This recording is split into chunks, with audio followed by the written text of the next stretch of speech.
Castor is a film podcast filled with dubious opinions, plot spoilers, and a healthy sprinkling of bad language. Thanks for listening.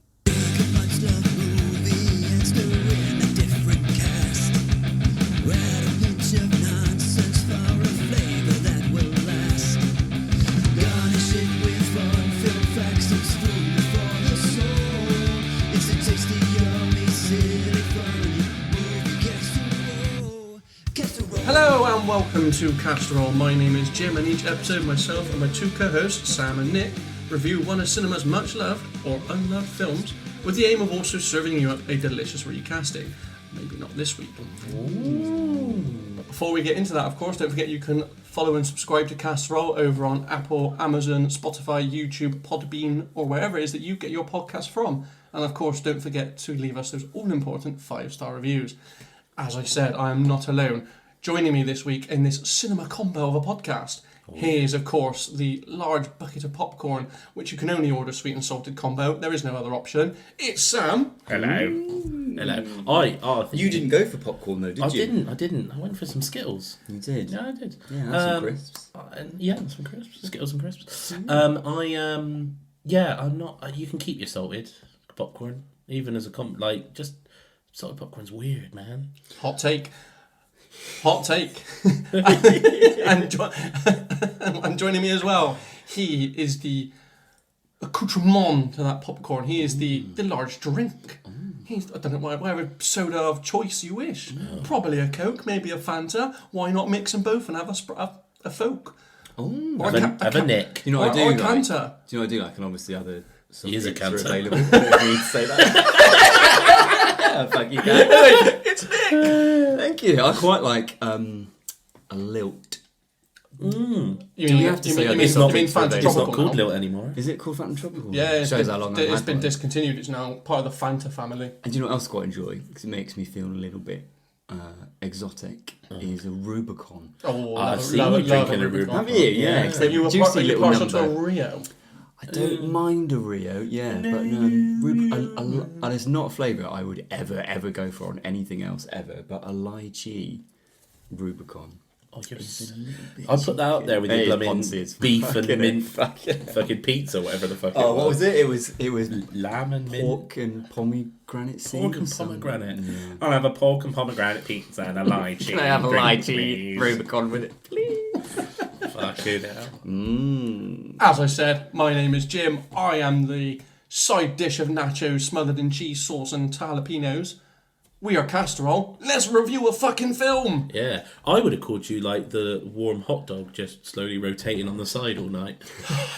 I mean, that's just sad though, isn't it? Yeah. Smothered in that Do you remember fake when you cheese. used to work there and they're like, don't put too many out? And when they used to let you eat at the end of the night what was left and everyone would be like, quickly put on like 8.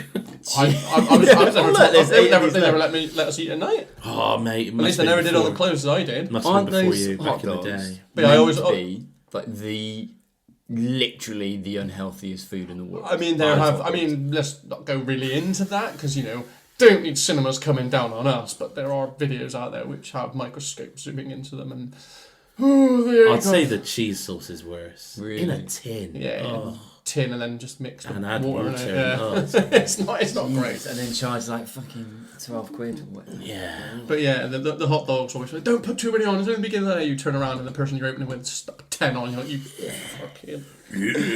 Yeah, so we should. I think we've touched on it before, but both Sam and Jim, you literally met each other, didn't you? Did you meet? You went to school. We went to school together, but Yeah. Okay. different years. But we Different years. met properly Probably got to know through at work the at the cinema. Yeah, And which is where we went to. which is where we went to watch this week's film. We actually, the three of us, went with mine and Jim's old boss Yeah. from the cinema. I know he hadn't seen Jim since the working days. Had you guys seen? Yeah. Jim? Rich and I. Yeah, 'cause Rich Rich and Sam were are been good friends since Yeah. school, haven't you? Yeah, because we we were in the same year. Yeah. We were friends. And then he started working at the cinema. And I was like, can you get me a job there? And he's like, all right. And then he ended up being my boss. And you met your wife. And I Working met my wife at the cinema. I found out as well. Yeah, that's true. And I have no recollection of her working there. All goes on at the cinema, I doesn't think it? you might have left before she started. I don't know. But I yeah, must have done. everything happens at the cinema. Oh, no. Including films. Including films. Well, Segue. I mean, yeah. Before we do that, I do want to touch Oh, on yeah. something that I've watched. In fact, no, I'm not watched. I devoured it. God, another 5-star coming on from Jim, I feel. It's about you'll be surprised actually, based on past episodes and how vehement I was. Was it Jaws 2? It was not Jaws 2. No, I watched a series called Those About to Die on Amazon Prime, and it's fantastic. This is the Anthony Hopkins led phoning it in. one. It's amazing. Really? It's I so haven't seen good. it. It's so good. Really? In the trailer, Yeah. So just is this looks what like... you wanted from Gladiator, basically? Pretty much. A lot more. There's like 3 massive storylines going on at once. Admittedly, there's not a huge focus on the gladiators because the big one is the chariot racing. Yeah. But I imagine with season 2, I think there's going to be more of a focus on the gladiators because the arena was being built throughout the timeline of the series. Right. And it ended with the arena big opening gladiator battle. Yeah. So there will be a shift towards that, but there was obviously a huge political struggle between the 2 brothers who were Anthony Hopkins' sons.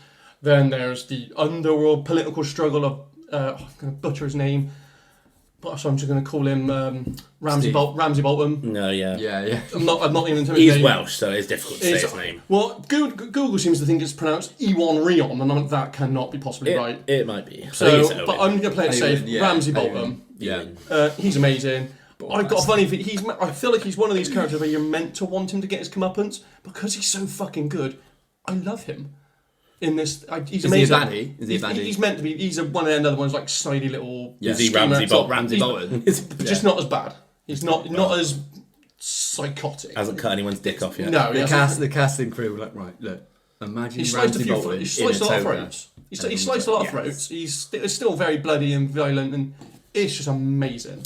Now, I really enjoyed it, and I devoured all 10 episodes in 2 days. All right, I mean, I'll give it a go. I don't want to slag it off, but it does from the trailer look like somebody's got a cattle prod off screen. It's just poking Anthony Hopkins every now and then to make him talk. I don't really he wants to be there. I don't want to throw any spoilers out there, but he's not in it for a great deal of time. Yeah, it looks like he was like, I don't want to be in it for a great deal. He's only in it for the first 3 episodes. Right, but he's on every That was a poster. name to But get it. he's like the big name in it. You throw Anthony Hopkins on a poster, people are going to go, Anthony Hopkins is doing this. That's the thing. They've got Ramsay Bolton because obviously he's a good actor and people will know him, but they can't put his name on a poster because everyone's like, "Who?"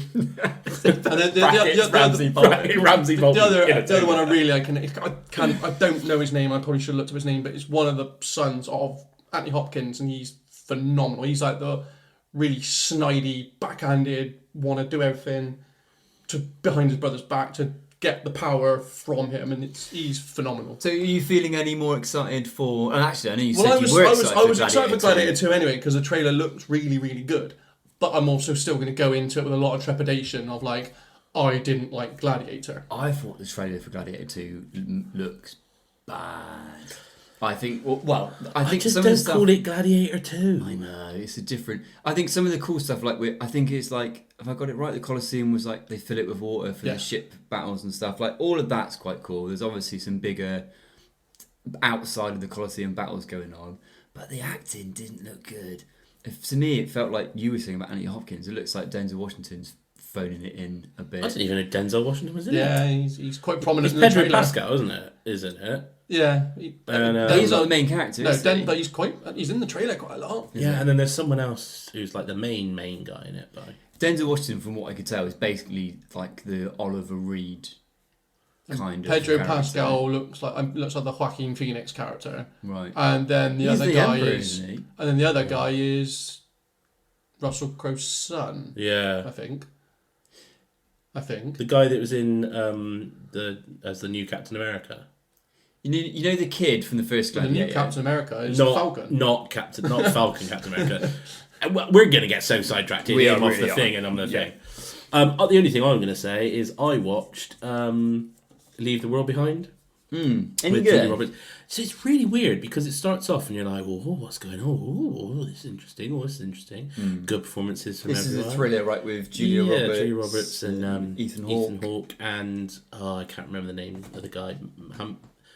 Ali, the guy that's in Green Book and like things like that. Yeah. And it's very good. And you're just like, what's going on? What's going on? And Liz, my wife, was getting like annoyed. And she was like, I just want to know what's going on.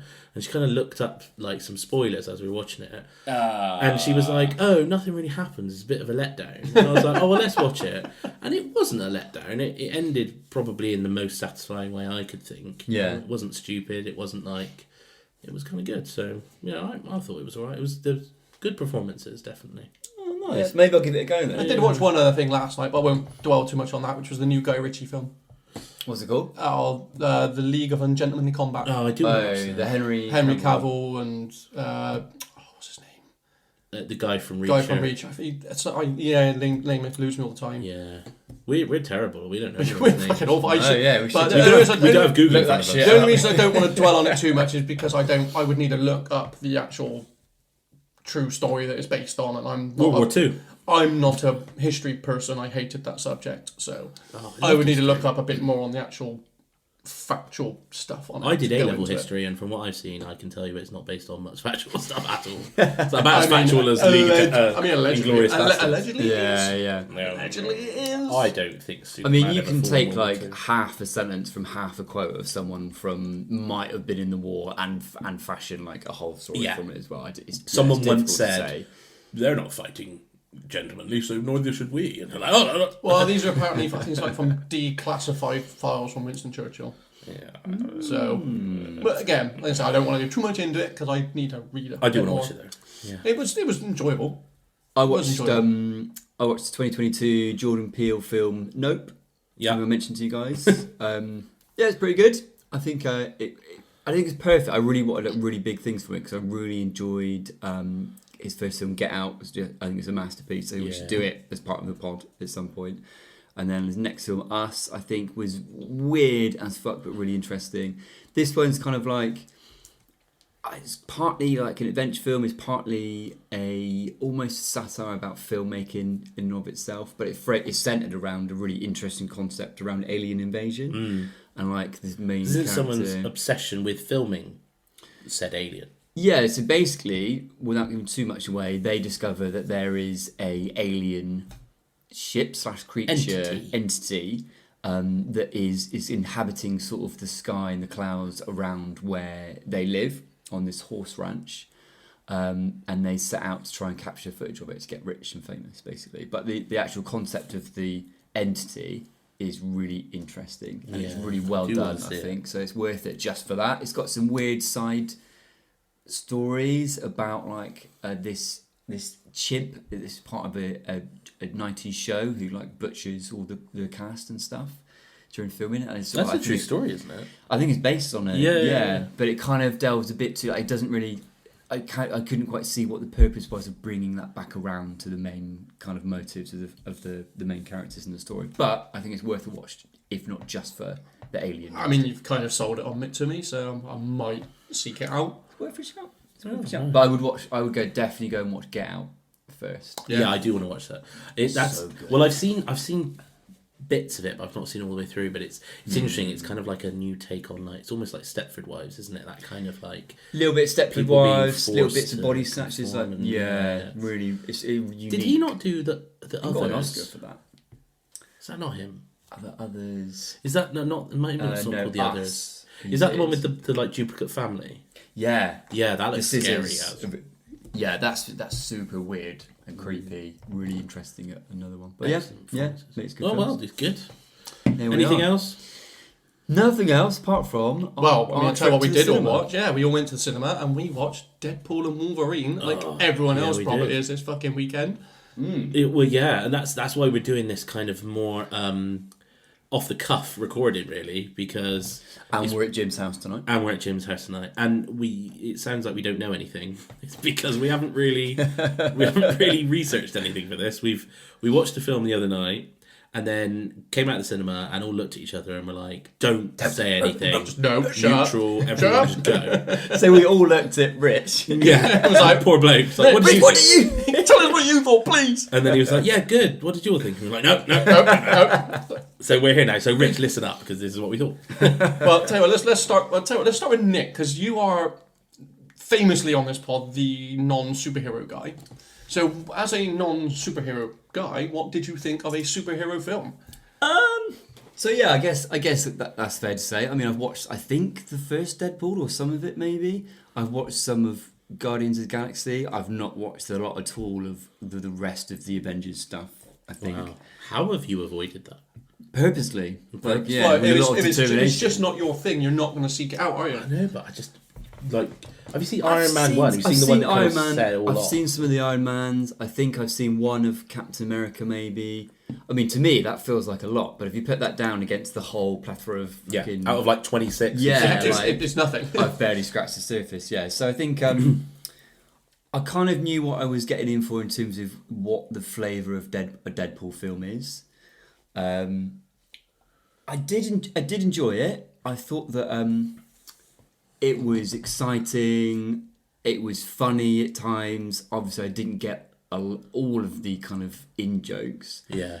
But I did find it quite brash. I did find it quite sort of glaring, didn't quite know how to put my finger on it.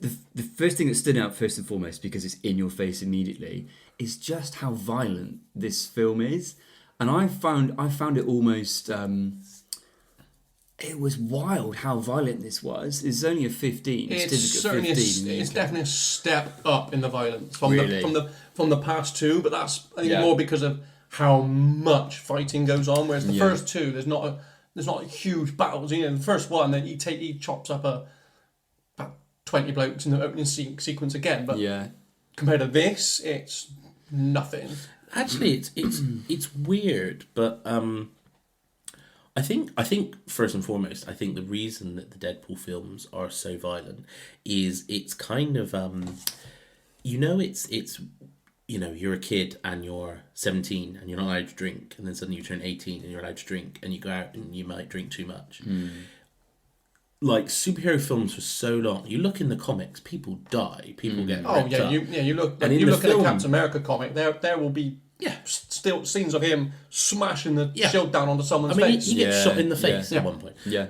And I think the films have had to have toned that down, and so now there's almost this like but that we was- can show it. Yeah. and That was so because they want to do. obviously appeal to the wider audience. Yeah. Whereas Ryan Reynolds was like, no, I want to make a Deadpool film. Yeah. I don't want to appeal to the wider audience. I want to make what I consider a Deadpool film. And is that the way that the Deadpool comics have Dead- been themselves? So they Deadpool are also is, like... again, you know, also ultra violent. Yeah. Yeah. It's, And you think, but it's not just that. Like you've got like Batman comics where the Joker peels people's faces Yeah. off. Yeah, Like yeah.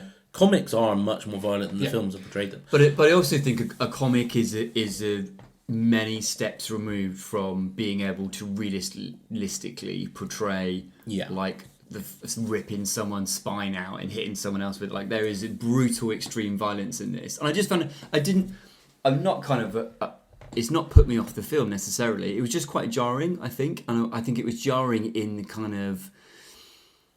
kind of candy floss sort of lightness and brevity of the rest of the film. Like it's turning that violence to be something that's tongue in cheek, because the tone and the humour of the film is very tongue in cheek. There's a lot of like fourth wall breaking meta jokes, right? It's basically the classic wink to the camera and then someone turn that all the way up to 11.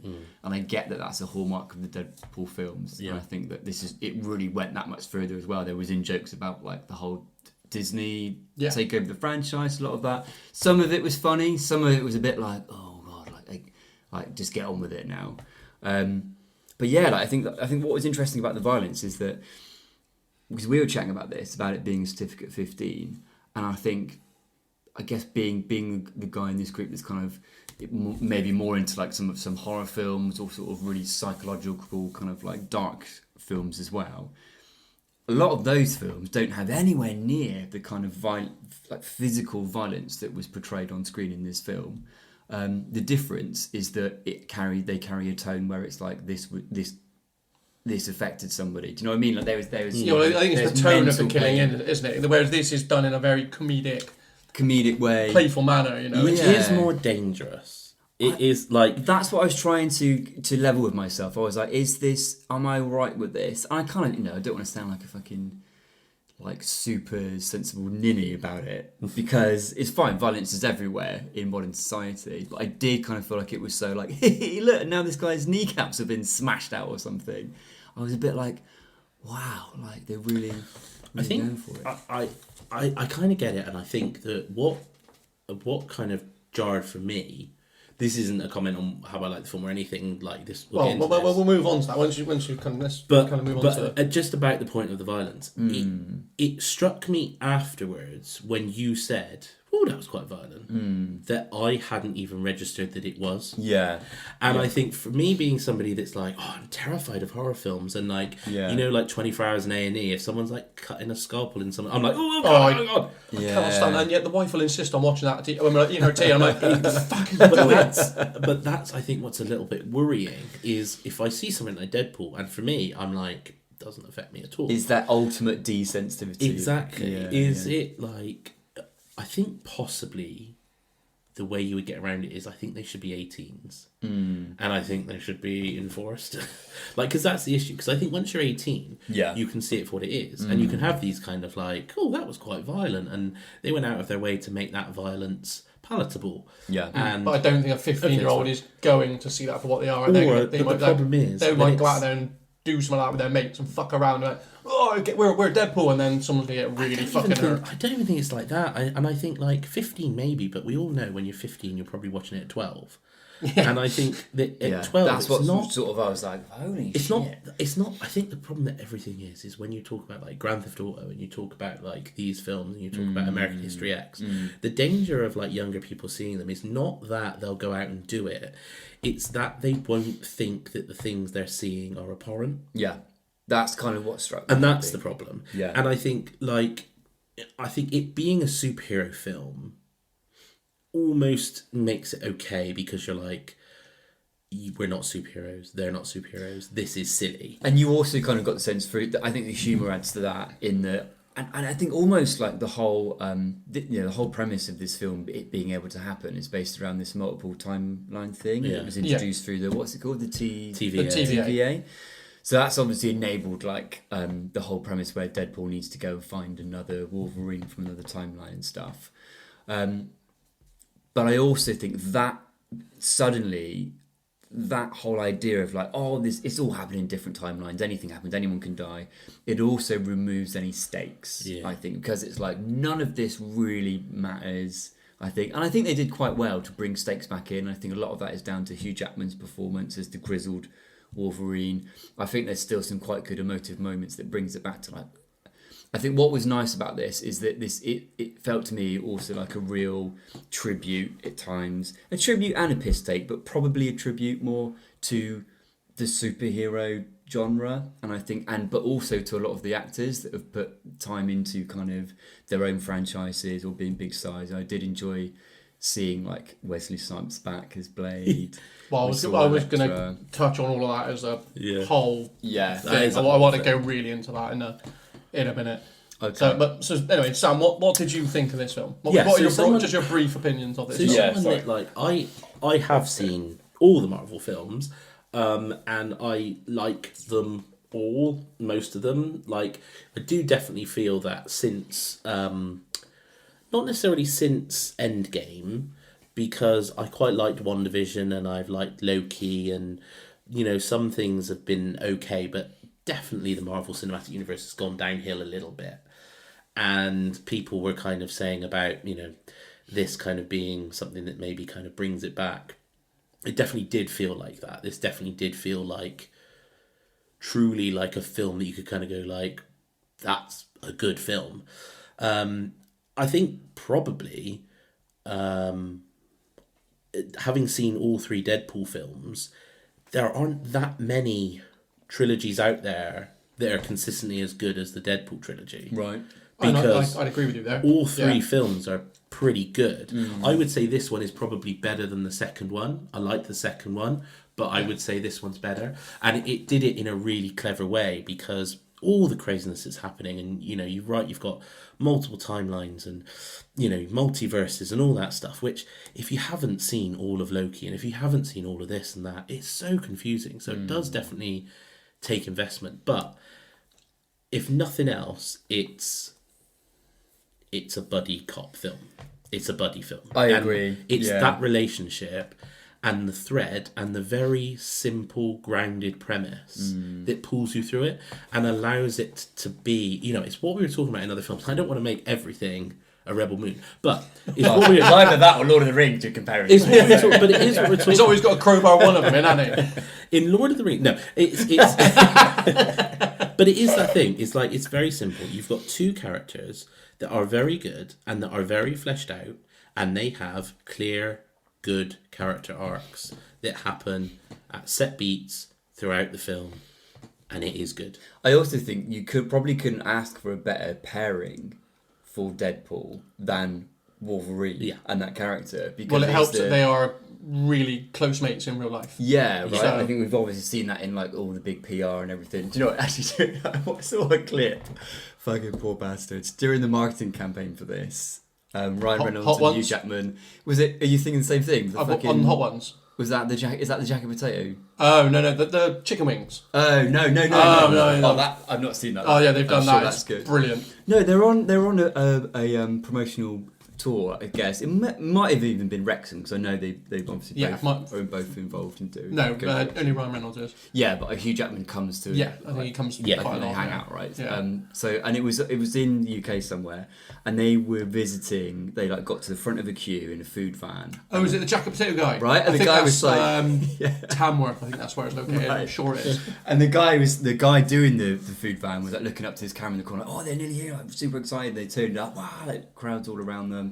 And they're like, oh, they're super nice people, aren't they? I almost feel like Ryan Reynolds now is almost so conscious of the fact of how annoying the Deadpool character is. He's like so nice.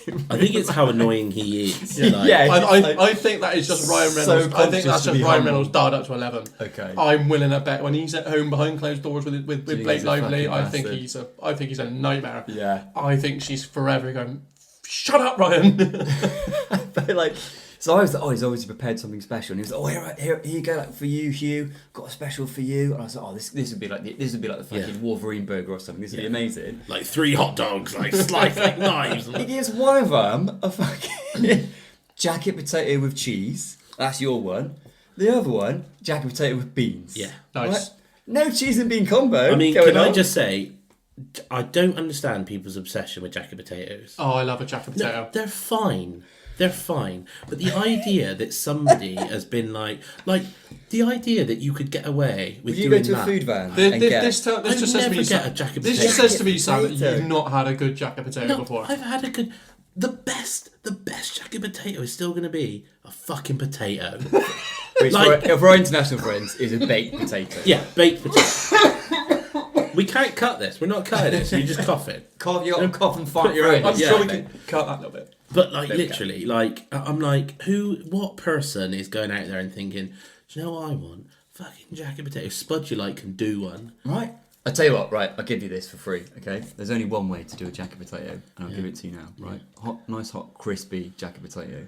You pop in there, sour cream. Yeah. Then you go with some fried up small bits of bacon and onion. No. Then you go cheese. And then if you want to go beans, you bloody well can, mate. Why would you put beans on... Hang on, why would you put beans on top of bacon and sour cream? On the side. I'd put beans on top of that, yeah. Helps melt the cheese. Right? Yeah, but you're not going to put it on sour cream. Yeah. I wouldn't use sour cream. I'd use it's like sour cream in Philadelphia. Yeah, but you could do it. Still don't do Philly that. could do it. Yeah, that's Don't good. put beans on that. Yeah. That's savagery. Like cheesy beans creamy in and beans. around wherever you want, mate.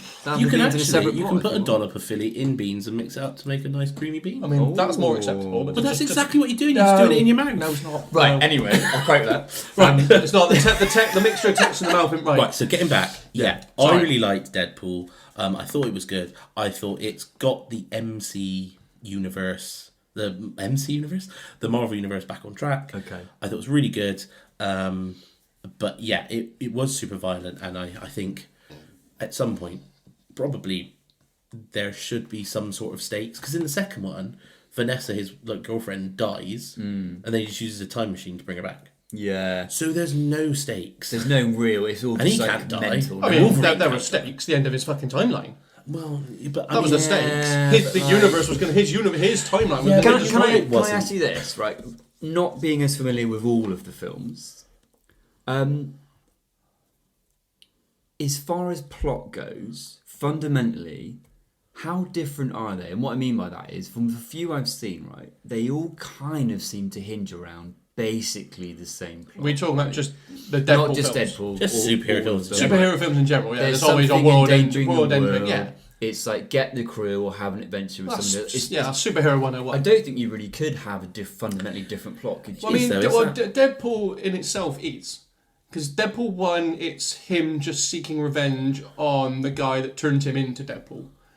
Deadpool 2 is... him seeking revenge on the guy that killed Vanessa. No, it's not. No, it's not. It's not. It's more him. It's him trying to protect the child that Cable is trying to kill, because in the future this child kills Cable's family. Yeah, it's him stopping the guy It's getting him stopping the revenge guy on getting that revenge. killed. And then this time it was obviously him protecting his universe from being destroyed and wiped out completely. Right. Pretty much the same thing. But I don't think that's necessarily, like, you can say it with anything. Like, in Star Wars, are they all trying to stop the bad guys from blowing up the planet? I got you. In 007, are they all trying to foil the plans of, like, some supervillain? It's all the same. I think there are different ways to do it, though. I can't remember the name of the film. And do you know what? I've not even seen it. I've seen a lot of clips of it. There's a film where... oh, what's the actor's name? Frank, I think. Where... have you seen adverts for this or seen it? Basically, the guy, it's like in Groundhog Day, wakes up in the same day all the time, but he's got loads of assassins trying to kill him. So, like, the first time he gets killed with him, like, straight away, and then he learns bit by bit how to survive every person trying to kill him. I think I know. I don't know the name of the film, but that sounds... I've definitely not seen it, but that sounds very familiar. It's like That's a totally not Death Day, different... is it? Maybe it's... Happy Death Day or whatever it is. I don't know. Because there is one, but that's a girl who keeps getting killed on her birthday. No. I don't know what that But, like, there are ways to flip the plot on itself. It doesn't have to always be, like, to stop the device from destroying the world. It felt...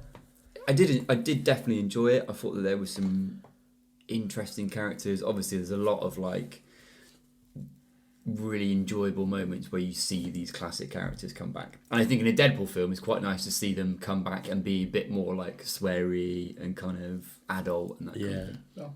I know what our listeners are thinking right now, because we're half an hour in. What did Jim think of this film? They sure Because are. I sure do love our brief opinions on films. Yeah, for opinion, right? Yeah, brief. Okay, so Jim, what did you think of Deadpool and Wolverine? I had a blast with this film. I had an absolute blast. There were times... Wait, stop. Can I just say, you are wearing the same Deadpool t-shirt that you wore to the cinema. Yeah. Has it been washed? Because it's fucking hot in that cinema. No. Okay. I mean, I only wore it to the cinema. I didn't wear it yesterday. Okay. So... Gross. You mean to tell me you don't wear a t-shirt more than once? No. Why not? Yeah, I do, if it's been like a non-sweaty... Well, I mean, it wasn't that sweaty. Okay. I'm not that sweaty, so... Okay. Alright. What did you think of the Deadpool film? Yeah. Cheers for bringing that up.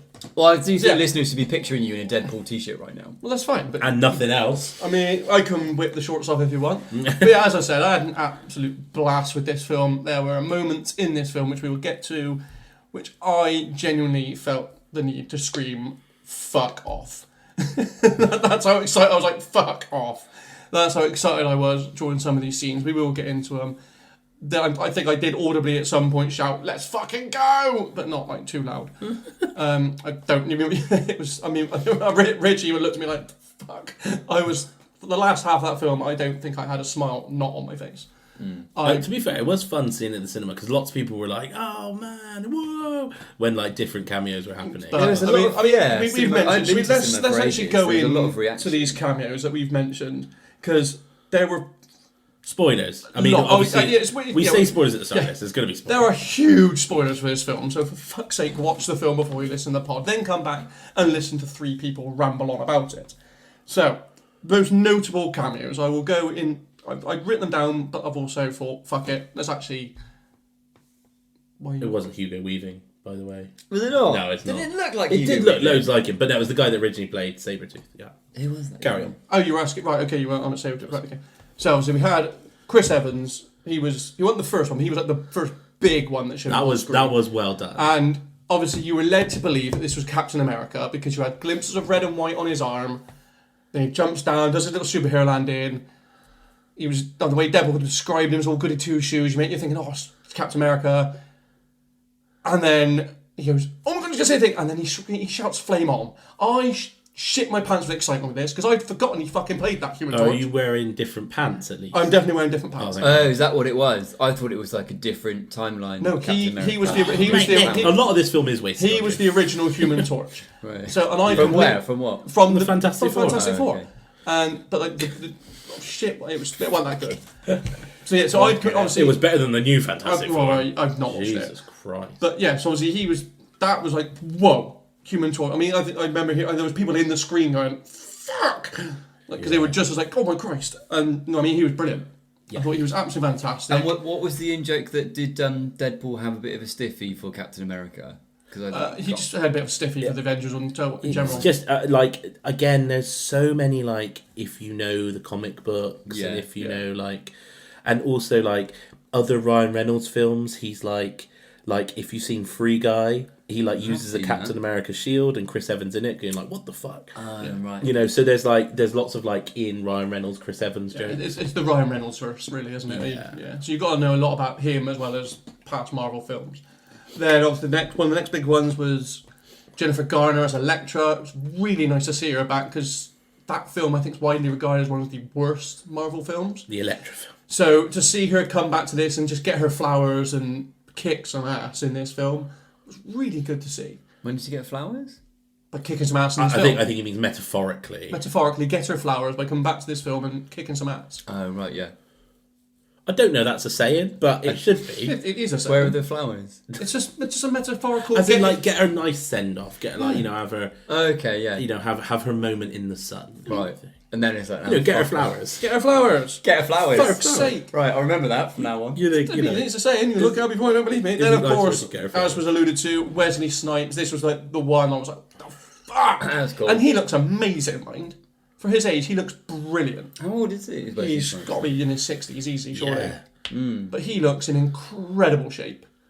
He's alright. It's in phenomenal shape. And I think that was they did so well to not have any of these spoil outline. That is what I'm most impressed with that film is nothing was spoiled. Absolutely nothing got spoiled from this film. So don't listen to this podcast. What was nice there though is because obviously Ryan Reynolds was in Blade Trinity, so he was in the third Blade film. Yeah, so there was like little nods and connections there. Was he in Elektra? No, of course not. Just mates. Right, so what was the next one? And then rounding off the little trio that was joined in that scene was, of course, Channing Tatum as Gambit, which I was so happy to see because he's been plugging away for a Gambit film for years. Channing Tatum. Tatum. Has he ever played Gambit? No. That's why there was a lot of jokes, like him off the cuff, like saying cuff moments when he was sort of saying like, "Oh, it feels like I was born here," because this is the first time he's played Gambit, because he was motioning for this film for a long time. But it was like greenlit for a while, and there was scripts and test shoots, and then it got cancelled when Disney bought Fox. It was one of the main tragedies of it. Right. So obviously Ryan Reynolds was like, I'm doing this. Was it because of his accent? Do you reckon? I think that's they ham it up like it was bad. But yeah. So yeah, and I quite enjoyed that. You haven't done the biggest cameo. Which one do you think is the biggest? The biggest cameo. I mean, I'm probably getting to it. Are we thinking Henry Cavill as the cavalry? Yeah, well, we're getting to it. All right. I mean, I was going with the one's big. Yeah, but yeah. Oh yeah. So Henry Cavill. Henry Cavill as the cavalry, as he is billed on the as credits. like a variant Wolverine. That was a shock. That was big. I mean, when he arrived and he saw him, you saw the back of his screen. I heard people in the back of our screen going, "Oh, that looks like Henry Cavill." And then he turns around and they're like, "Oh my god!" There's just reactions around the screen that you can, you just hear, you just know they were just onto something special with this film. It's funny how much you guys are like spunking out. I felt like the odd one out in the cinema because there was that excitement from everyone. Like, oh my god! I felt like they missed a trick there though, because at some point they are going to need to replace Hugh Jackman. Yeah, and there's been lots of talk of Daniel Radcliffe to play Wolverine. No fucking way. What? And there's also, because Daniel Radcliffe actually looks loads like the comic book Wolverine, right? And he's short as well. Yeah, he does. Yeah. And then, but the even bigger talks was the guy, his name's completely, Golden Circle, the guy that played Elton John. Taron Egerton. Taron, yeah, would be the new Wolverine. Taron Egerton as well, couldn't he? Oh no, he's.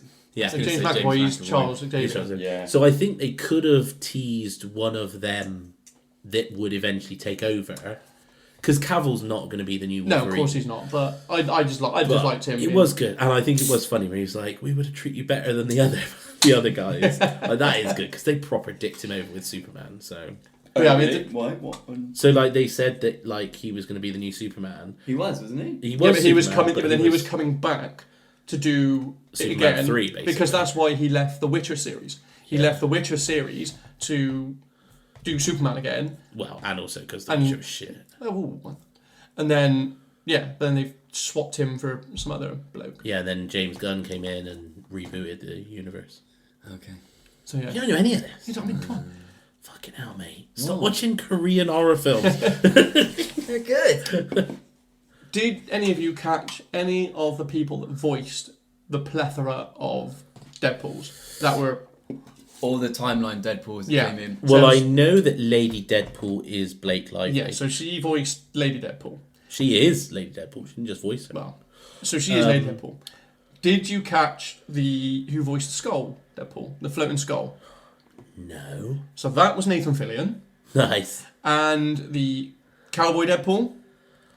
No. You're gonna kick yourself. All right, all right, all right. Was that It was Matthew McConaughey. Oh no. Nice cameo. I quite like. Did you anyone spot the Scottish Deadpool? Yeah, with the claim. Yeah, that was good. Then also there was a Welsh Deadpool, which was performed by yeah. one of the Wrexham FC players. Oh, nice. Nice. So Rob McElhenney was in it as a TVA agent, but you wouldn't have seen him because he obviously didn't take his mask off. Yeah. And he did actually put a tweet out because apparently he's claiming that the version he saw, his scene wasn't in it. So he's put a tweet. He's like, Ryan won't do that to me, surely. So there is. He's obviously teasing that his actual cameo's been cut. Yeah. Which is, I think, it's quite funny. Obviously, we got more fan service by the Hulk versus Wolverine comic being teased in there. So yeah, Hulk was in it. Obviously, Hulk just the was back in of it. his head, but obviously Thor was teased as well, which I really like that. I can't decide if that was just done as a nice little running joke to allow Ryan Reynolds to keep coming back like, but why was Thor crying? Or if that's actually going to be something, because I don't think they do some of these things by accident. Well, they don't do anything by accident. So I would love to see a Deadpool and Thor film, but I think for me, if they were to do another team up, it has to be Spider-Man. Deadpool and Spider-Man is one of the biggest team ups in the comics. So to see them two on screen together with Tom Holland, I think would be really, really cool. I think, I mean, I think it is difficult because this film needs so much investment of so many other films that... Or the comics. Well, or the comics, or both, that if you don't have that, it could feel a little bit like, oh right, that's happening, but I don't know what that is, and that's happening. Yeah, well, I was the same with a lot of the variant Wolverines. So it went into actually looking these up, and I was like, oh, okay, so these are actual, genuine Wolverines from the comic books. Old Man Logan was in it, which was good. Yeah, so obviously you got there's a variant called Patch Wolverine, he was apparently in it. There's Fever Dream Wolverine, Age of Apocalypse Wolverine. Yeah. All of these from comics that I no knowledge of. So they were lost on me. Yeah. But a lot of the other stuff wasn't. So I was like, this is... Also, were you big on the Fox X-Men films? Because they were big in it, because obviously you had Sabretooth come back, you had Toad, you had Pyro. The devil thing. Yeah. Azrael, yeah. I've seen some of them. Yeah. Yeah. Nice. Yeah.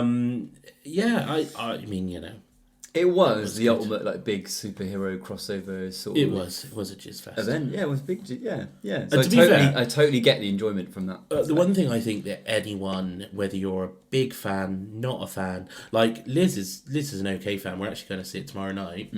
Second viewing. Yeah, well, she was a bit sad she couldn't come and see it the first viewing, but someone's got to stay with the kids or social services. And I think even if you don't know anything about really the other films, that it's been kind of built up that Wolverine, Deadpool, they're two badasses that can't die. What would a fight between them look like? Yeah. And there's two big fight scenes and couple it with the sexual tension that's between them as well. That was just so good. There was just again you touched on the fourth wall break in, but just things like the little nods I think it was like once he had like a claw in his ass. He's like, "Whoa, I'll tell Blake." And you're like, Yeah, it's that's like, funny. Did you not find that too much though? No, but that's Deadpool. I get it. The comic books are filled with fourth wall. I get it, but it was so much. Like when there's actually a lot, but there's actually a lot less in this one than there has been in the previous one. You're kidding. And I think the way they handled the fourth wall stuff was really well handled. I kind of enjoyed more some of the nice Deadpool, like that kind of humour, like taking the mick out of himself and that whole thing was really funny. Yeah, but I thought it was a lot of those jokes were funny to begin with. By the end, I just thought it was like I felt like they'd be more powerful when it was one off or a couple.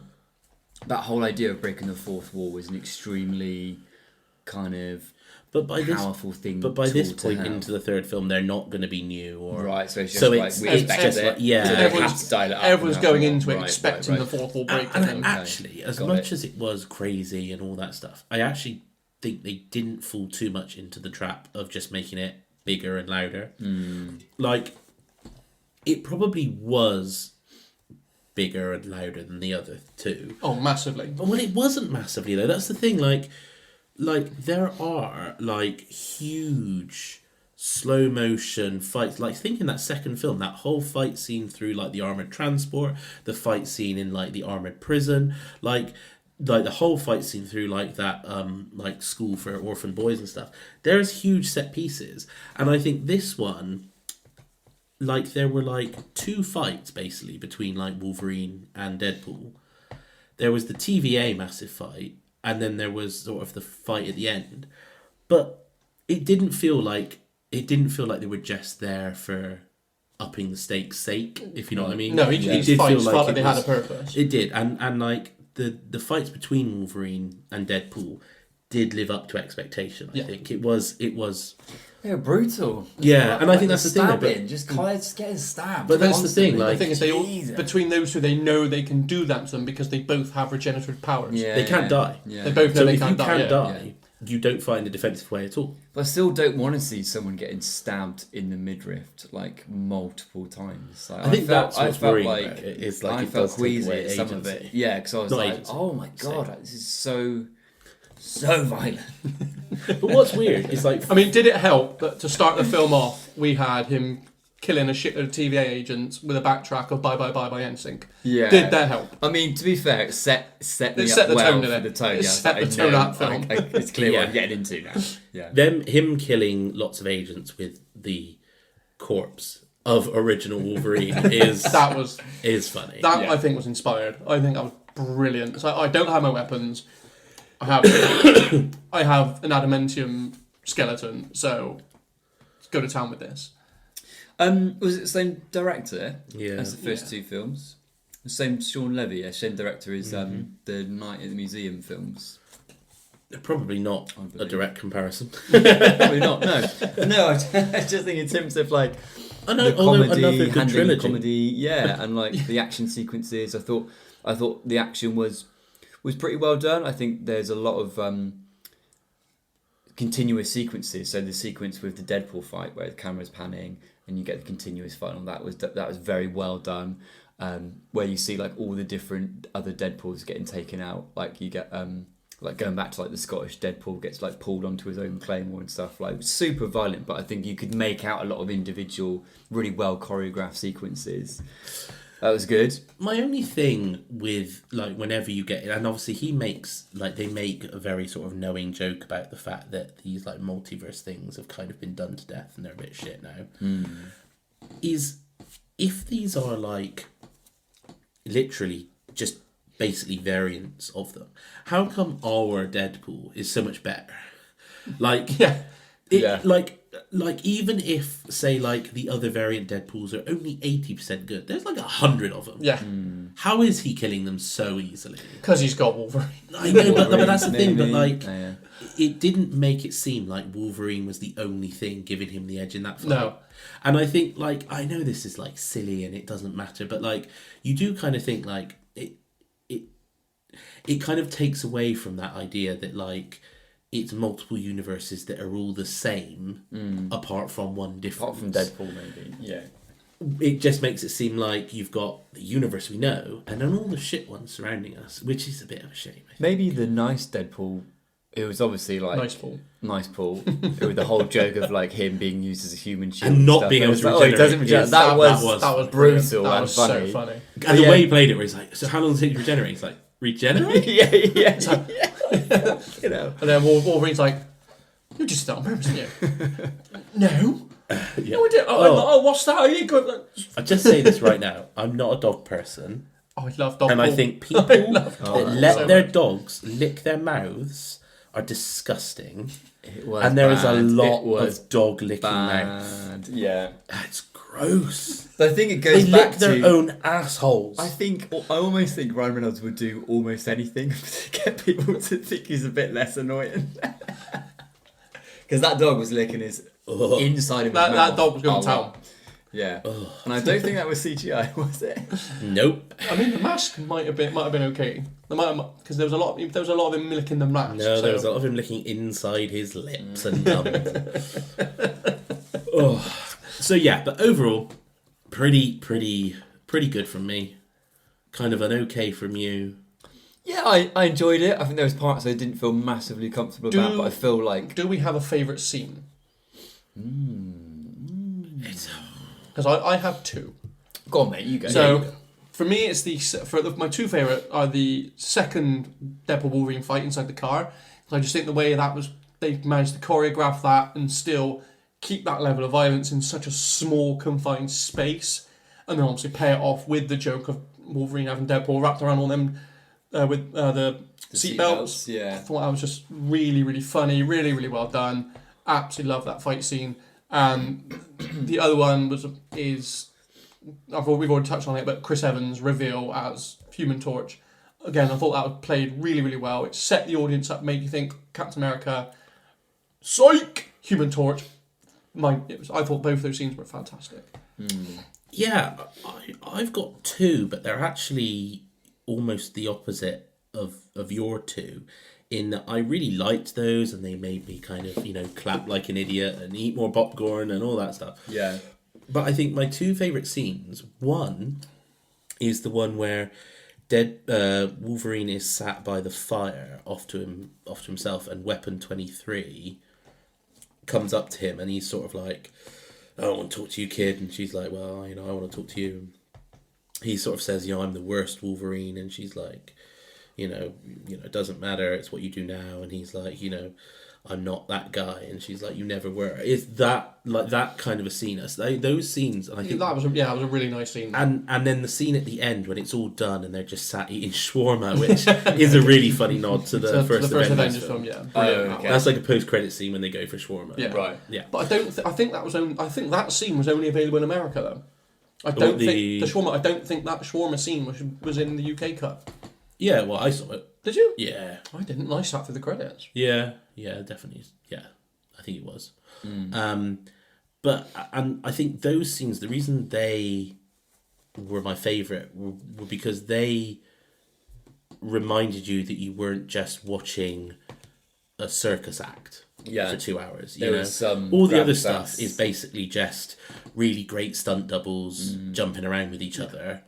Whereas this was actually chance for the actors to act, and you got the heart, and you got the story arc, and you got the, and it really felt like, if I never see another Wolverine and Deadpool film, I'm happy with that, because it was closed. But if someone told me tomorrow there was going to be a Deadpool and Wolverine 2, which I would be excited about. I think they would be stupid to not try and revisit this is the whilst thing. They can. But it's difficult. It's like you said, where do they go from there? Because where's the jeopardy? Wolverine and Deadpool together. Well, I think they would have to merge it in with the X-Men, because I think it's was it Kevin? I don't know if that's his last name. Is Kevin Feige or Kevin Feige? Yeah. He has basically said this film is the beginning of the mutants era, because obviously, which is understandable with how much they were just splattered all over this film. So I wouldn't be surprised if when this X-Men film comes out, we do have cameos from Wolverine or Deadpool. I'll tell you what I would like to see, and this is kind of because I feel like all other genres have this, is I would like to see the MCU's version of Empire Strikes Back, one that has a dark tone, one that ends sadly, one that you see loss. And in the comics... So kind of revisit the Dark Phoenix again? No, kind of because that's shit. No, but that storyline. Yeah, but do it but not that. Well. I would like to see, Deadpool kills... Oh, not just Deadpool kills everyone. A little bit back to that. Yeah. But if they did something where... Because we've all just seen like an amazing buddy cop film. Yeah. Or buddy film. If in the next one, Wolverine... Deadpool is made to... Or is angry at something Wolverine's done and has to kill Wolverine.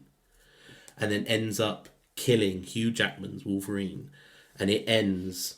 sadly, with Hugh Jackman's death, and not again. Bring another, but like a proper death that like Deadpool's had to do, and like Deadpool is not the hero for doing what was the cause of his death in Logan? I've not seen Logan, but obviously he giant stake through the heart, but he's just old. Yeah, but obviously he lost his regenerative powers. But yeah, what was that just through old age? Was it? Yeah. So obviously I know in the comics he gets killed. I think he dies from Magneto ripping his spine out.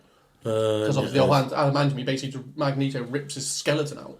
I think there's lots of things. There's one where he gets given a technovirus and dies. There's one where he just survives to like the death of the sun. There's loads of different things, but like, yeah, just something where there's an actual dark ending. Yeah.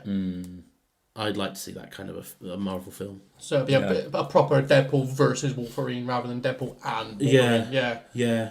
And I think that would be a nice flip up if like throughout the film, Wolverine is like, I'm not going to fight you, like, we're friends, like, I'm not going to fight you, and Deadpool's constantly chasing him down. So maybe Wolverine kills the girlfriend again or something. Something like that, or Or he's responsible for, like, the death of Blind Al or whatever. No, because I don't think that would be enough. I think it would. I think it would have to be, and I don't think it could be like a mistake or a this or a that, but, something where Deadpool for some reason has to kill Wolverine, and it's like the unraveling of a friendship as opposed to the forging of a friendship would be a fun one. Well, it wouldn't be a fun one, but it would be it would be interesting. Yeah. Okay. Should we do star ratings? Shall we? Just quickly. Oh. In fact, what was your favourite scene? I was just going to say, I think the scene that I really liked, and actually I think I do just want to touch on particularly Hugh Jackman's performance, because this is kind of also a love letter to the Wolverine character too, and all of the superhero kind of franchise. But I think he's like, as I assume he's been in all of the Wolverine films. There's only been one Wolverine, really fucking good. Like, he's super good. But I did really enjoy the going back through the timelines to find a Wolverine. Really short Wolverine. Well, that's actually a play on the fact that in the comics Wolverine is only 5'3". Right. Okay. So, but it's obviously Hugh Jackman is massive. Okay. Oh wow. Okay. So that was actually meant to be a play on comic. Hence why Daniel Radcliffe was considered because that short. Interesting. So that's why that joke in was this, there. like, what is he, like 50, late 50s? Like, but yeah, ripped again. When that was CGI, that was so funny. Yeah, like that whole sequence, and then you got the Henry Cavill thing, and it's good. That was good. Okay, so now do you want to do star ratings? Okay. Or out of 10. I prefer out of 10. No. 5 stars. We've established a 5-star rating system. No, I'm going out of 10 because you won't let me. Won't allow me quarter stars. So I'm going out of 10. No, you can have quarter stars. If you're going to allow me quarter stars, I will go stars. If you're not going to allow me quarter stars, I'm doing it out of 10. Right, so I'm going to do a 0.5. If you want, you can have point like 1 of a star. Yeah, 4.1. 4.2, 4.3, 4.9, whatever. That's just silly. Oh, that's too much. Okay. So would it be 4.25? Yeah. I want a quarter star system. No, you can't do. No. That's no, not a quarter. No. Yeah, because then it rounds up to like a 0.5 on a 10-point scale. No, you could do like 4. You could do 4.1, 4.2, 4.3. You can't do 4.25. Of course I can. 4 1/4. A 4 1/4 is. It's 4.25 do you 4.2 stars. or do you 4.3? No, 4 1/4. Because then when it goes to like a 10-point scale, that's a 9 or round up 8 or round down. No. If you're not going to allow me a quarter star system, I'm doing it in 10-point scale. Right. Can we do our rating? And then what I'd like to do is I'd like to talk a little bit about us creating a new franchise of superhero film. Yes. With Jim at the helm. I mean, I would just be Pete, surely. character. I would just be the Pete character from Deadpool, surely. I don't know about that. If anything, you'd be Headpool, just floating around, belching filth. Right, I'll go first then. All right. I'll go first because I feel like I'm sort of middle of the road out of you two anyway. Yeah, the thing that I like about the 5-star system is it forces you to think about it, because I've given films that I really love 4 stars. I've given films that I don't love but I think are well made 3 stars. So where do I put this film? I think in terms of the Deadpool trilogy, I think it's the second best of the 3, and I think they're all really good. I think in terms of Marvel films, it's up there with one of the best ones. I think in terms of the Marvel Cinematic Universe, it's definitely put it back on the right track. So I'm going to, and I will only do 0.5 of a star. I'm not going to go to fucking quarter stars. Fair enough. But I will give it a 3.5. Nice. Because for me, it's not going to be up there like a Shawshank Redemption, which has got a big, heart. It actually makes you a better person for having seen the film. I think Shawshank Redemption is something that there is your life before you've seen it and there's your life afterwards, and it affects you, and it is something that is, interesting, changes you kind of thing. Yeah. It's not that. And it wouldn't be in my top 10 or top 5 or anything, but it's well made, it's really enjoyable, and yeah, I think it's excellent. So 3.5. Nice. I'm happy to go, and we'll leave Jim's Spunk Fest talk. I'm kind of similar with you, actually. I think 3.5 I could go. I enjoyed it for what it was. I understand and get what it is and the genre that it exists in. There were parts that I found jarring, and I'm trying to separate what I didn't feel as comfortable about the film, and maybe what those films, the place that those films inhabit, more on a more wider sense in society. I'm trying to separate that from how well the film is made, and I think how exciting and enjoyable it was. And it was enjoyable. I think it was well made. One thing we haven't touched on, I think, just quickly, is the villains of this film. Because we had kind of 2 villains, didn't we? We had Nova. Is it Nova? Proxima Nova, yeah. And we had the TVA Paradox dude, Mr. Paradox, who I thought was both. I thought Mr. Paradox was a bit weak. I like the actor. I thought Is it he was Matthew? okay. I thought for a villain, I think you needed Cassandra. You needed Cassandra Nova to back that up, because I agree. I think Paradox was. I quite like that though. Like he it's like the enemy's actually bureaucracy and like officiousness and like capitalism is almost like the kind of thing, and he's just kind of a The only thing I didn't like about him though is I felt that Deadpool wouldn't have took that from him. I felt he would have just gone fuck you and stabbed him right there and then. I think a Hugh Grant kind of would have absolutely. I mean, he played it very Hugh Grant up. He did. Well, he played it very Richard E. Grant for me.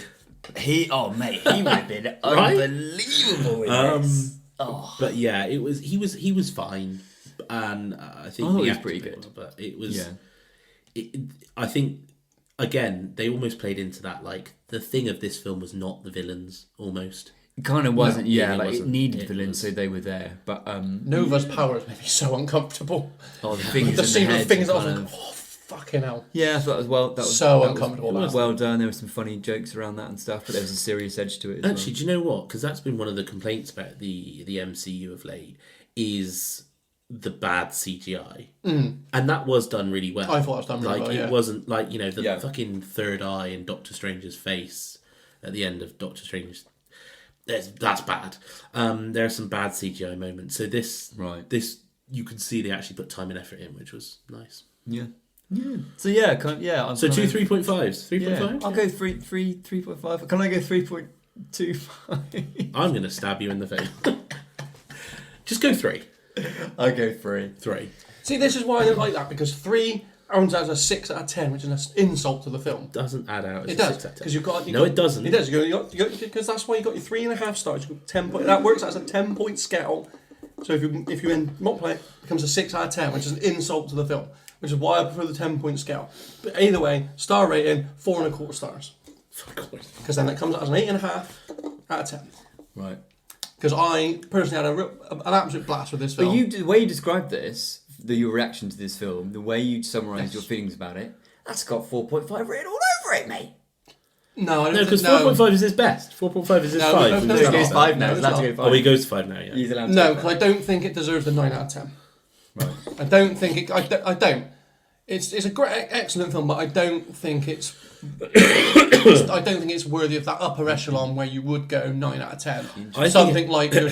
I don't think we did a star rating for Shawshank, but I think if I did a Shawshank, that probably would have been a 9 for me.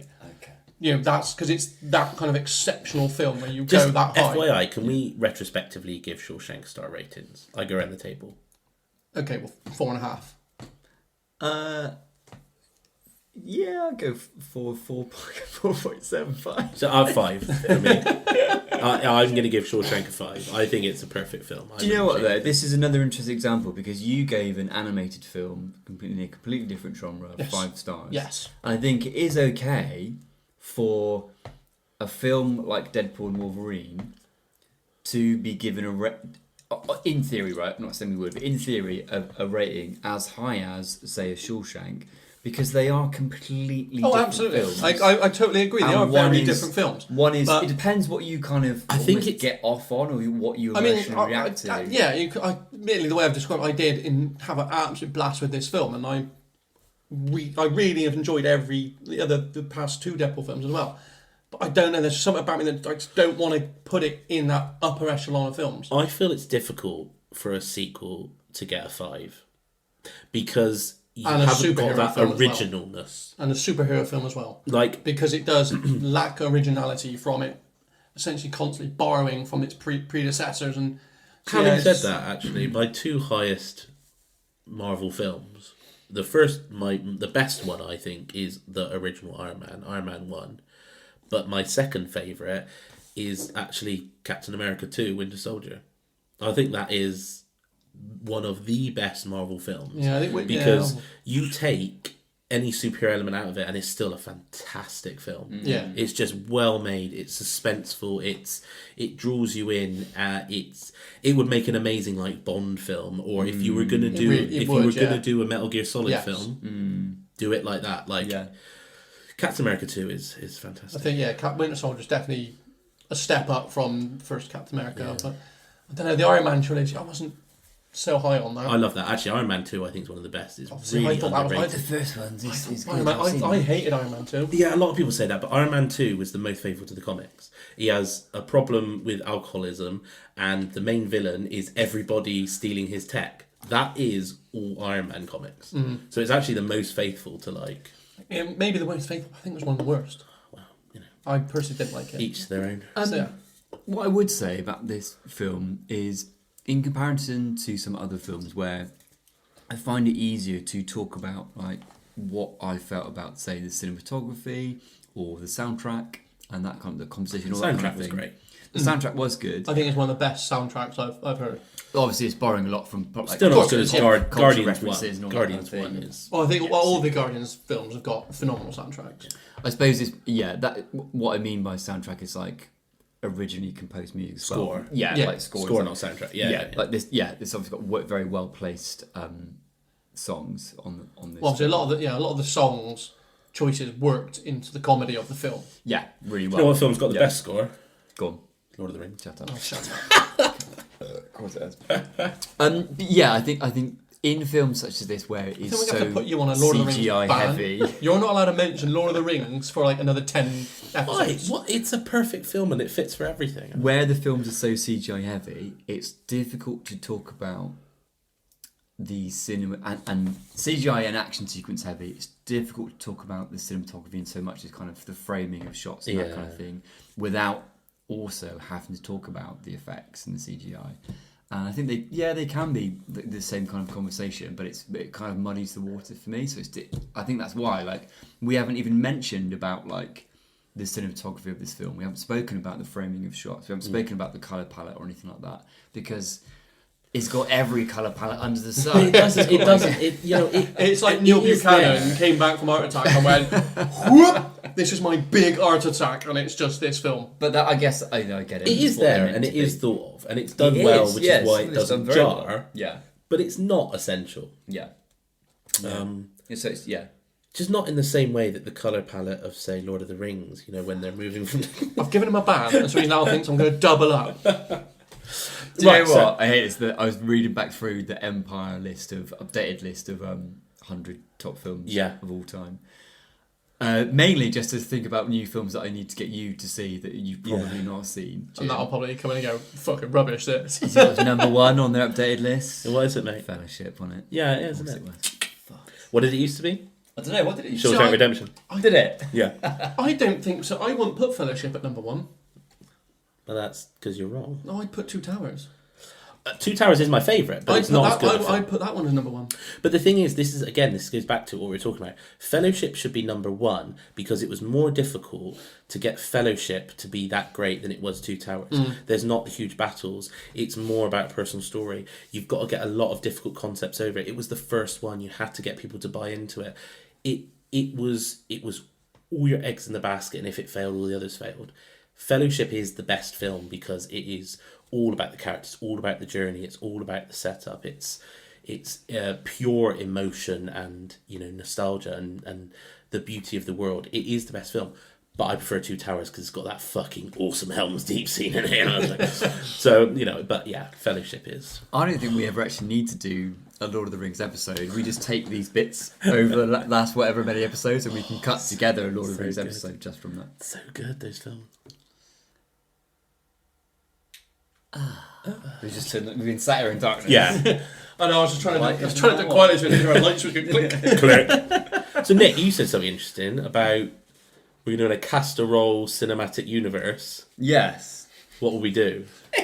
Come on, fire it our way then. Tell us more. Well, I'd like to see if we were... And by tell us more, I mean, I think it's more for you two, because I can't really... Alright, so we're in the writing room. Yeah, they've finally given us the job at Disney of writing the next big... They want the next big... But obviously that's only because you haven't done a good enough pitch for Netflix like I have, who have taken on all my choices. Obviously, yeah. Well, let's say in like 20, 50 years when they've literally exhausted all the comics, right? There's nothing else to pull from.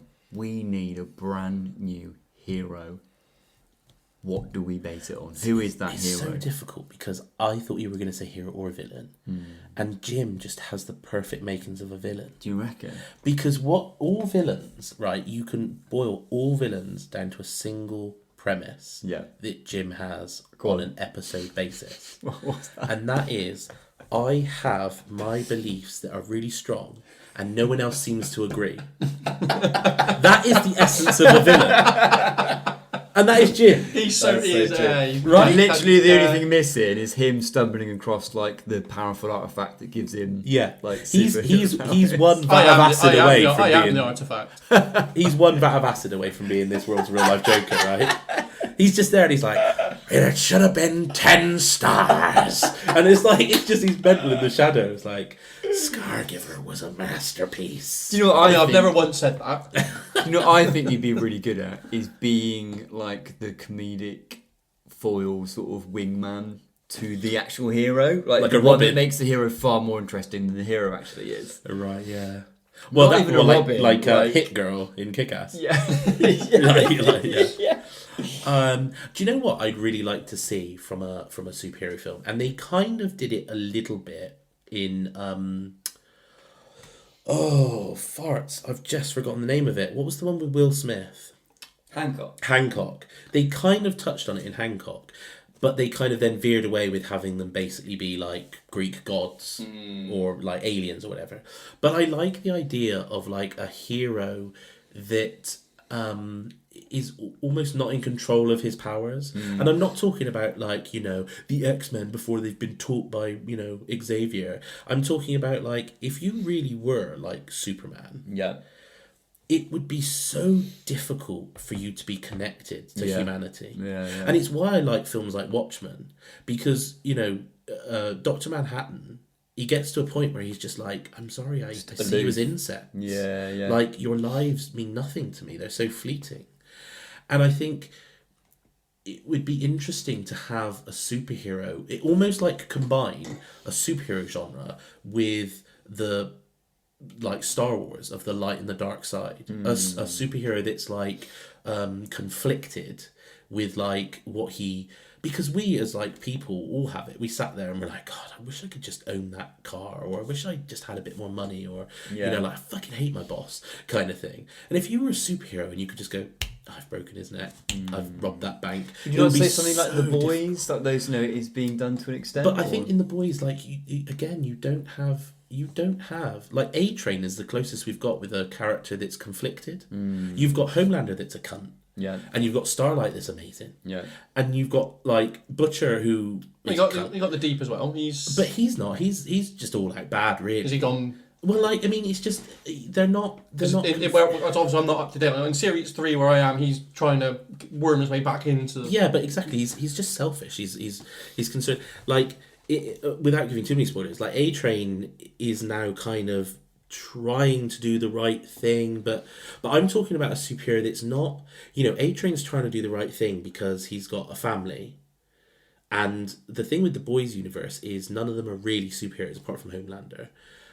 Because they've been injected. They're humans that have been altered. I'm talking about if you were a Hancock, if you were a Superman, if you were another being, if you were a true godlike freak of nature aberration, how would you stay human? How would you keep your morality? How would you stop yourself from giving in to those darker impulses? And what happened if you did give in to those darker impulses, but then brought it back? I can't remember the name for it. I think it was.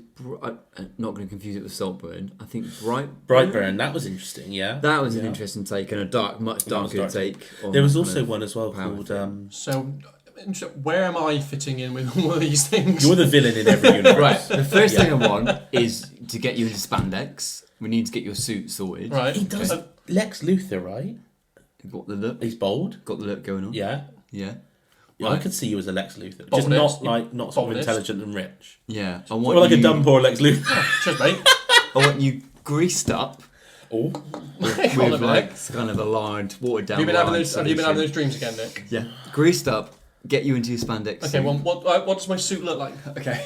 Well, you've clearly been leaning back in your chair thinking about this while Sam's been chatting there. I have. What does What my suit look like? purples. You thinking purples? Yeah, I could go purple and maybe yellow. Are we saying hero or villain? We'll decide once we finished. Right, okay. Yeah. I mean, purple and yellow screams hero. It doesn't scream villain. Do you reckon? Yeah. You know what? Purple's a villain colour. I think or purple and Purple or brown? yellows. Brown? Right. All just shades of Just brown. brown. Well, if we went purple, it would be purple suit, yellow cape, yellow gloves, yellow boots, yellow belt, but purple sort of bodysuit. So Sounds a bit like Batwoman. Mysterio from Spider-Man. Oh, really? Is that what that is? Is basically or Batwoman. All right, just brown. It's all brown. The cloak's brown. The boots are brown. Do I have to have a cloak? Yeah. Yeah. Yeah. Now, especially Because you when now you because you've fart, asked the question. it'll like flutter. the cloak's just fluttering. Oh god. Hang on a minute, guys. Wait, there's a car burning this. Hang on a minute. Right, where are they? Where are they? God, I've All right, got to look where? this Tell up, me so- where. I can't see them. There's a car. Come on, you've got to save them. So I'm a hero. I'm a hero that has to. I think you would be a hero, but exactly as you are now. Guys, have you seen Mystery Men from 1999? I don't know. Probably not. We might have to casserole it, right? So it's Ben Stiller.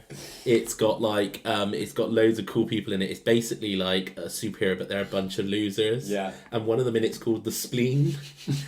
And you can just fart a lot. We need to recast it. It's really funny. Well, I'm recasting Jim I have never heard into of it. it. It's good. I've heard the name actually. Yeah. Yeah, it's Nice. good. I think. That's fucking. What's his name? The plays a spleen. Fucking what's his? Yeah, Pee Wee Herman. Pee Wee Herman, yeah. Oh, nice. The spleen is how he talks in the film. It's very good. Yeah, I think would he just be called the Jim The gym. The gym. And he Can I not just be Jim? No. Does it have to be the Jim? The gym. And a little bit Hancock style, he'd rock up to a scene of an emergency and everyone would be like calling him, and he'd basically just start arguing with people. Yeah. And he'd be arguing so much, stubborn, like, well, I'm not doing that. He'd be so stubborn that by the time he's finished arguing, the emergency's over because everyone's dead, burnt alive. And they'd be, well, I'll go in then. And then Maybe floats off. In the vein of Brightburn and Saltburn, he could just be stubborn. That's the film, Stubborn. I like it. You are so stubborn as well. Yeah, fucking hell. I like it. Oh, I like that. Oh, that would be good. Yeah, that's great. Yeah. Definitely. You've definitely got villain vibes though. Just like I think like that'd be good. Maybe you start off and you try and be good. You know, you try and be like, you know, honourable and everything, and then people just don't see your point of view, and slowly you just kill more and more people. More and more stubborn. Yeah. Until he's like worse than any of the villains that are there. Yeah. I would just like to challenge any listener. So I know that you're a very good drawer and animator, but I think the word's artist. Artist. Drawer. I'll give that drawer. I'm good at storing stuff in a You're a wooden. good drawer. A drawer of dreams. A drawer of dreams. But I would love to see what any of our listeners Are you putting a call out for fan art? might be able to send in, which is Jim As his stubborn. as Jim stubborn. as stubborn. I'd love to see. So, of course, send that to the email address castorolpod@gmail.com. in his latex suit. And we Brown will put, latex. and of course, we will put them all up on our socials. Amazing. Which, of course, you can follow us at please send it in. castorolpod. Even if don't consider yourself an artist, even if you're drawing on a napkin with a little bit of barbecue sauce, I would love to see. That would be very Jim. Very fitting. Yeah, that was very Jim.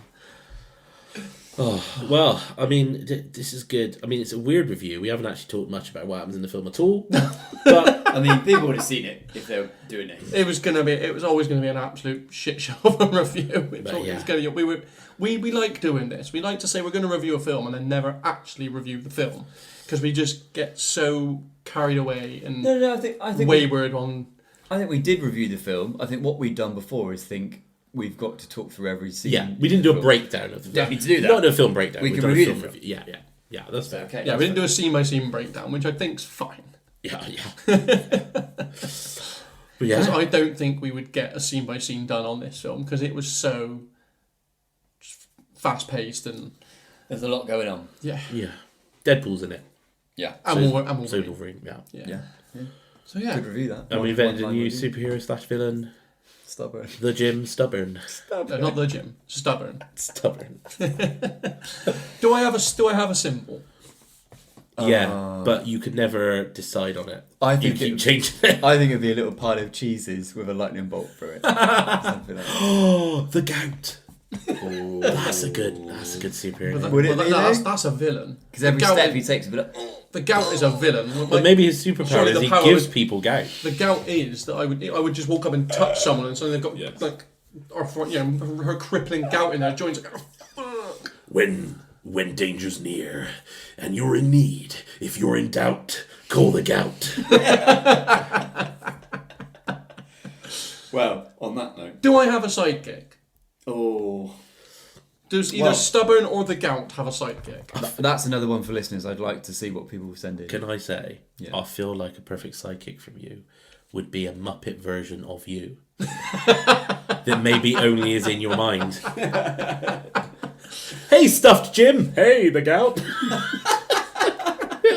little puppet version of Jim.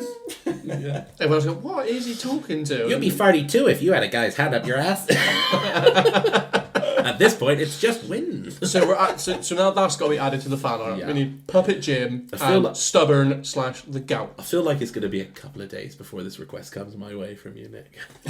What, say, no one sent anything in, can you draw it? Yeah. I mean, I don't think it's going to take a couple of days. I think you're just going to go home and your head is going to fill with ideas. Like, I need to draw this now.